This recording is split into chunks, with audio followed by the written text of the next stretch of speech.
È iniziata oggi, mercoledì 20 giugno, la maturità 2018 con la prima prova, il tema di italiano. Le tracce comprendono lo scrittore Giorgio Bassani e un brano del suo più famoso libro, Il giardino dei Finzi Contini. Poi la cooperazione internazionale per il tema storico, con De Gasperi e Moro in particolare. Una poesia di Alda Merini è stata scelta come documentazione da utilizzare per la prova di arte e poi il principio dell'uguaglianza nella Costituzione è la traccia di carattere generale. Massa e propaganda è invece la traccia scelta per l'ambito storico-politico. Per l'ambito tecnico-scientifico la traccia è il dibattito bioetico sulla clonazione.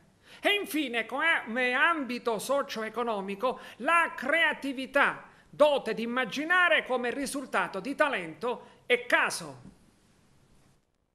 E allora è uscito un tema di ordine letterario che è stato quello meno scelto dai studenti dell'ITC Sciascia, poi ci sono stati i saggi brevi e l'articolo di giornale, uno sulla solitudine nell'arte e nella letteratura, un tema sulla creatività come volano delle innovazioni, un tema su Marx e la propaganda.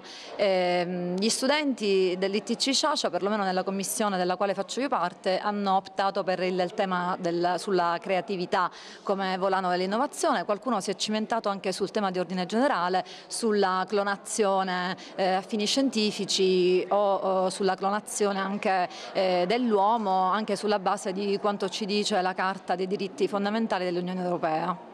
Sorpresi non sono, c'è anche qualche documento in cui c'è qualche citazione su De Gasperi e Moro, molti studenti si aspettavano di cimentarsi anche su qualcosa che riguardasse Aldo Moro. No, non sono particolarmente diciamo, sorpresi o comunque non hanno riscontrato particolare difficoltà, perché comunque il tema sulla creatività o sulla clonazione è sicuramente una tematica sulla quale sono stati preparati nel corso del quinquennio e che ritengo stiano affrontando abbastanza serenamente.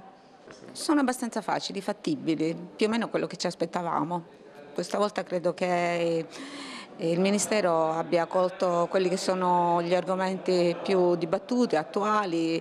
I ragazzi sono abbastanza, stanno lavorando in maniera molto serena, siamo contenti insomma. Sì. Il tema più che hanno scelto maggiormente ragazzi? Il tema saggio, l'ambito artistico-letterario, si parla della solitudine, forse perché il tema della solitudine interessa molti giovani, perché comunque ci stiamo accorgendo che la solitudine coglie un po' tutti, adulti, giovani, quindi quello che più ha interessato i giovani è proprio questo argomento, sul quale tema dovremmo un po' discutere ampiamente.